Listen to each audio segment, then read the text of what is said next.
Jurer pour rien. Beaucoup de nos jours n'ont plus de parole. Et c'est encore plus triste lorsque ces personnes sont issues de notre communauté. Et il est connu que même les Arabes de la Jahiliya de la période anté-islamique avaient une parole. Mais jurer par Allah ne suffit pas. Une mauvaise habitude est devenue courante de nos jours et nous avons tous entendu des personnes jurer par Allah en disant notamment Wallahi, pour rien, jurant ainsi à tort et à travers, à se demander si ce n'est pas devenu un tic de langage pour certains, voire un effet de mode pour d'autres, en sachant que même des non-musulmans utilisent le nom d'Allah comme une expression ou encore d'autres pour se moquer de notre religion.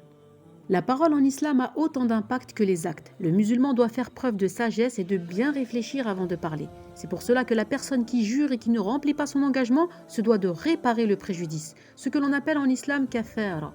Et cela est mentionné dans la sourate La Table El-Maïda, verset 89. Alors faisons attention de ne pas jurer à tort et à travers, mais de jurer lorsque cela s'avère vraiment nécessaire, afin de ne pas banaliser le fait de jurer par Allah. Éduquons-nous ainsi que nos enfants, car tout est une question d'intention. Et n'oublie pas de nous suivre sur nos différents réseaux sociaux et d'aller faire un tour sur notre site internet kidislam.fr.